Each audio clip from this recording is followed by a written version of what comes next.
品种的男女我不行，这个都是2、3年了，我反正都是。你看这。哇，钢筋华就露出来了。对对对，这个钢筋完全露出来了。花生体育馆楼顶坍塌事故，在4点钟发生事故以后。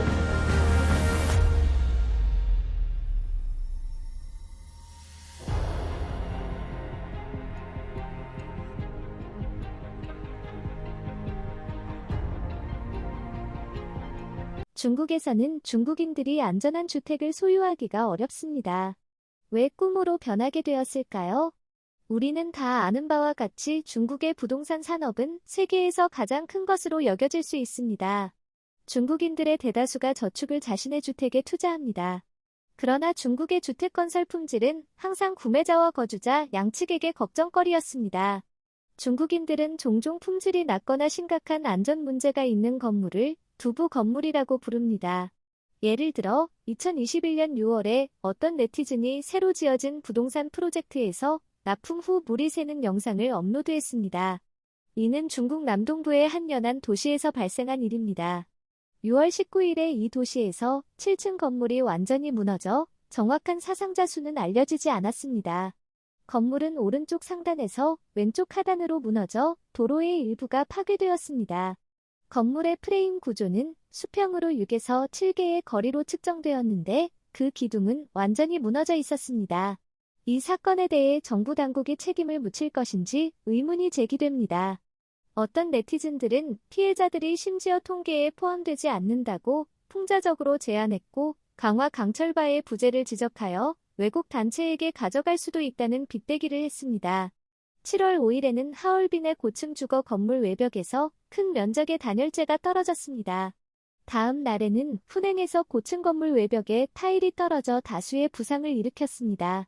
기자들은 올해에도 이와 같은 고층 건물의 외벽이 여러 장소에서 떨어지는 사건이 발생했음을 발견했습니다. 중국 중남부에서 많은 사건이 발생했습니다. 중국 중남부에서도 비슷한 사건들이 발생했는데 폭우 후 도로의 붕괴와 남쪽의 큰 구멍으로 거의 차량이 떨어질 뻔한 사건이 포함되어 있습니다. 이는 2021년 6월 5일에 강시성의 지안시에서 발생한 것입니다. 휘링 로드와 세치완 로드의 교차로입니다. 강한 바람으로 인해 한 지역의 외벽이 무너져 그 벽의 품질에 대한 의문이 제기되었습니다.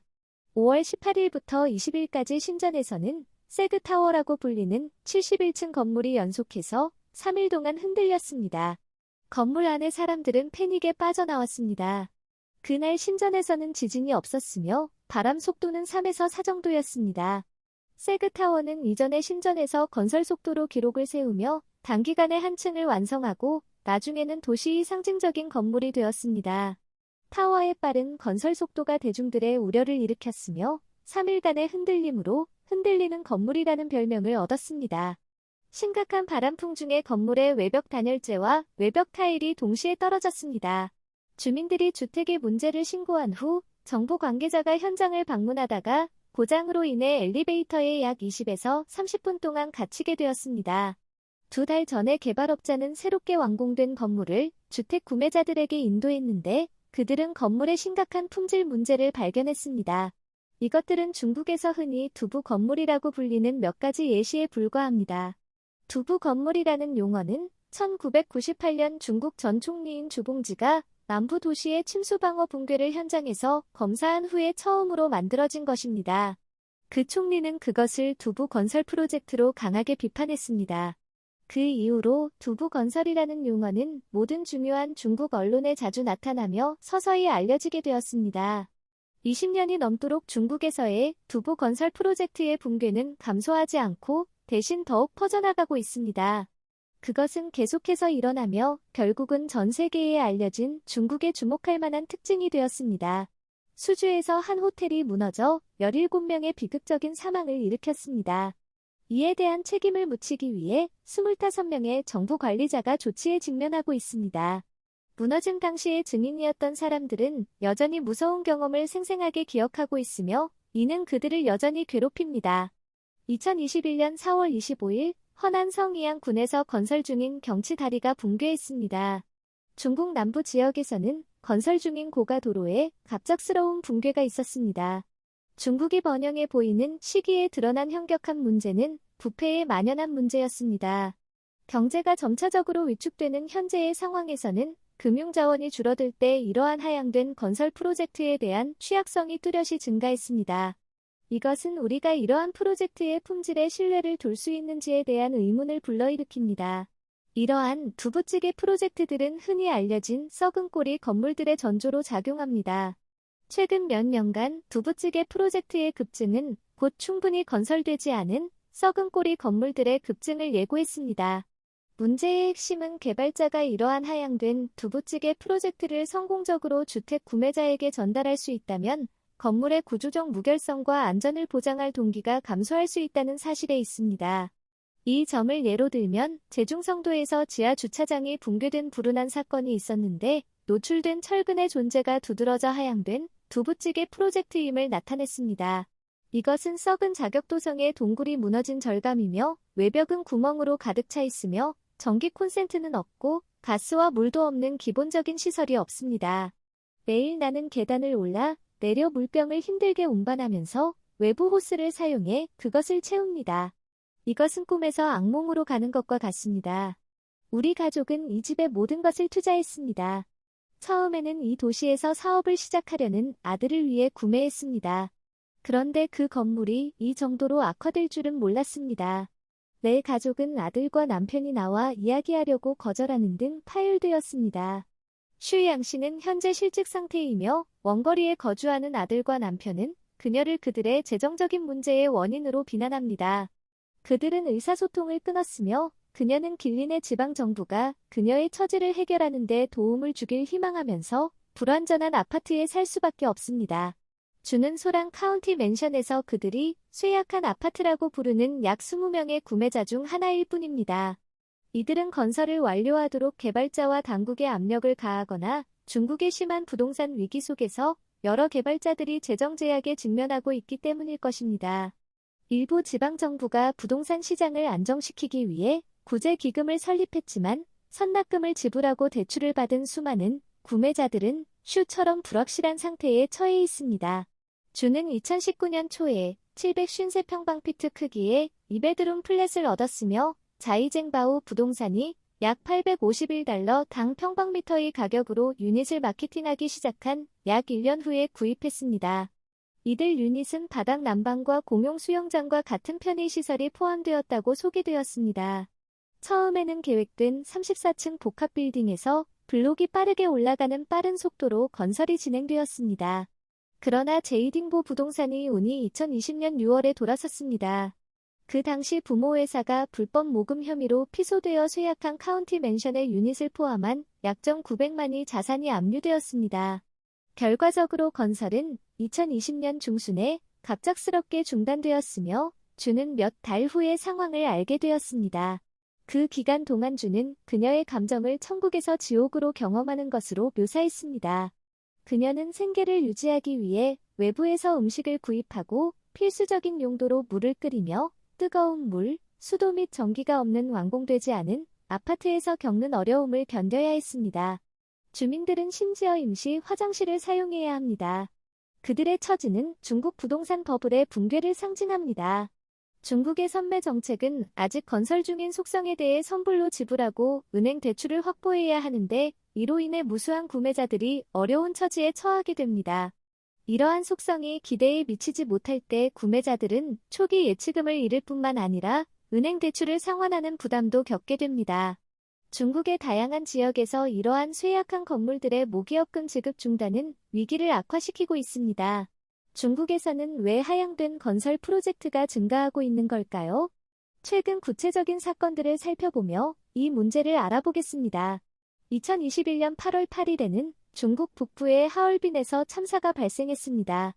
거기서 사무실 건물의 7번째 층이 갑자기 무너져 내렸습니다. 중국 공식 언론은 11명이 갇혀 4명이 사망하고 7명이 부상당했다고 보도했습니다. 이 건물은 원래 지방정부 건물로 약 50에서 60년이 되었으며 나중에 사설회사에 임대되었습니다. 특히 무너진 층은 나중에 추가된 것이었습니다. 사고는 11명의 작업자가 지붕의 방수 작업을 하고 있을 때 일어났으며 그로 인해 지붕이 무너져 내렸습니다. 2020년 9월에 기록된 별도의 사건에서 허남성 부지사가 건설 현장에서 일꾼들이 단축키를 사용하는 것을 발견했습니다. 2021년 7월 23일 오후 2시 56분에 치치하르 소방구조대는 치치하르 제34중학교 체육관이 붕괴되어 여러 명이 갇혔다는 신고를 받았습니다. 동일한 날 오후 3시 10분에 소방구조대가 현장에 도착하여 정찰을 실시했으며 제34중학교 체육관의 지붕이 완전히 무너져 내려 있음을 확인했습니다. 소방구조 인원은 즉시 구조 작업을 시작했습니다. 신화통신에 따르면 사고 당시 체육관 안에는 총 19명이 있었으며 그중 4명이 스스로 탈출하고 15명이 갇혀 있었습니다. 초기 현장 조사에 따르면 인근 종합교육 건물 건설 중에 건설 단위가 체육관 지붕의 성면을 쌓는 규정을 위반했습니다. 비가 내려 성면이 물에 흠뻑 젖어 무게가 증가하면서 지붕의 부하가 증가해 붕괴가 발생했습니다. 제기된 첫 번째 문제는 사고의 직접 원인이 성면의 흡수 특성이었는지 농구 경기장의 지붕에 품질 문제가 있는지 여부였습니다. 두 번째 문제는 26년 된 교육 건물의 정기 안전 점검 문제입니다. 많은 지역에서 일반적으로 관찰되는 형식주의로 인해 특히 동북부 지역에서 빈번합니다. 많은 년의 서비스를 한 오래된 건물에 대해 매년 정기 안전 점검이 이루어져야 합니다. 기업의 경우 장비 검사를 진행하지 않으면 관련 당국으로부터 벌금과 정정 명령을 받을 수 있습니다. 학교의 경우 점검을 소홀히 하면 교육청 리더십이 책임을 져야 합니다. 따라서 안전점검은 필수적인 측면이며 실제로 의무적으로 간주될 수 있습니다. 이 관련 부서에서는 자격 있는 개인들에 의해 건물 안전점검을 위해 자금을 할당합니다. 그러나 자금이 할당되고 점검이 수행되었는지 여부는 알려지지 않았으며 할당된 자금이 불법 사용되었을 수도 있습니다. 따라서 이 근본적인 문제도 심층적인 조사가 필요합니다. 둘째, 새로운 종합건물 건설에서의 숨겨진 거래의 존재, 농구 경기장 붕괴에 대한 공식 설명은 성면이 부적절하게 쌓여 지붕이 무너진 것이라고 합니다. 부적절한 쌓임의 이유는 근처에 있는 종합건물의 건설이 계속되고 있었기 때문입니다. 이 종합건물은 헤이룽장 자이메이 건설 주식회사에 의해 건설되었으며 이 건설회사와 관련된 의문스러운 측면이 실제로 있습니다. 첫째로 이 건설회사는 학교 캠퍼스 내에서 여러 프로젝트를 수행했습니다. 그것은 먼저 장식회사로 시작되었다가 건설로 진출했습니다. 자격을 취득했을 수 있지만 그 작업의 품질은 불확실합니다. 또한 학교 건설 프로젝트에 대한 다수의 입찰에서 승리한 것은 어느 정도의 능력을 나타낼 가능성이 높습니다. 둘째로 34번 종합건물 프로젝트에서 자이메이는 처음에 낙찰받지 않았습니다. 제공된 정보에 따르면 자이메이 건설은 초기에 프로젝트를 수여받지 않았습니다.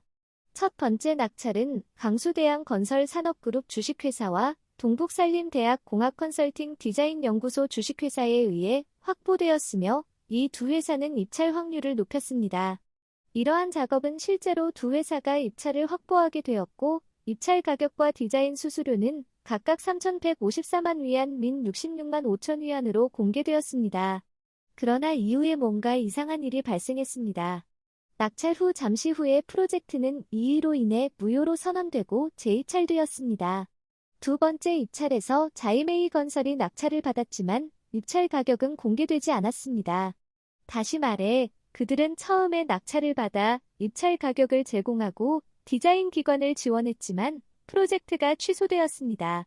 두 번째 시도에서 자이메이는 다시 낙찰을 받았지만 이번에는 입찰 가격이 공개되지 않았고 디자인 기관에 언급되지 않았습니다.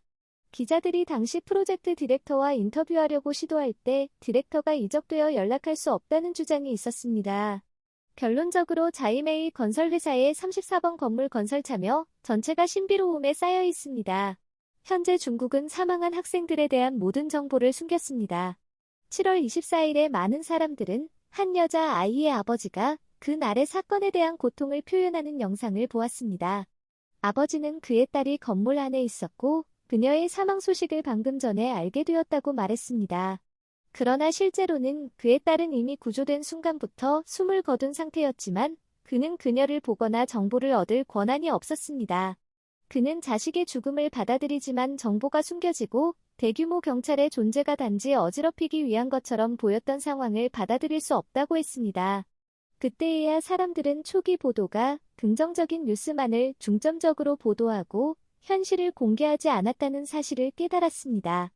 이제 후견의 혜택으로 네티즌들은 성면 문제의 공개가 관련 당국이 책임을 돌리고 건물 노후나 건설에서의 단축 문제를 논하기를 피하기 위한 수단임을 관찰하고 있습니다.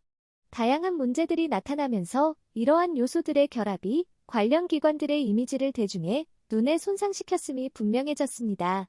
자기 평판을 지속적으로 우선시하는 공무원들은 자주 문제를 숨기고 회피함으로써 미래의 진술에 관계없이 대중에게 회의적인 시각을 심어줄 것입니다. 중국에서 두부들의 프로젝트의 확산은 다양한 요인에 기인합니다. 중국 본토의 데일리 경제 뉴스 기사는 이 문제를 밝혀내고 있습니다. 한 건설관리부서에서 일한 경험이 있는 작가는 건설 산업 내의 일부 어두운 비밀을 드러냈습니다. 그는 말합니다. 건설 프로젝트에 따른 금전적 압박을 고려해야 합니다.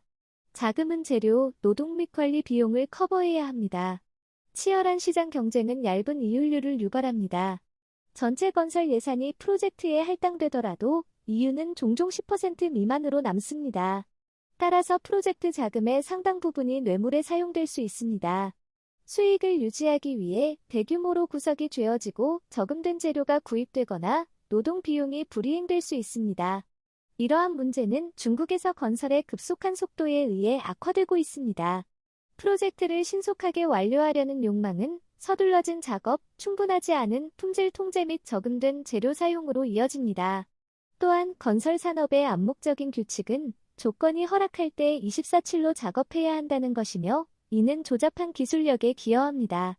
위조 강철바와 같은 가짜 재료도 건설 프로젝트에 유입되어 구조의 무결성을 위협합니다. 중국의 경제 성장에 이끌려 중국의 인프라 및 부동산 개발의 급격한 속도는 문제를 더욱 악화시키고 있습니다.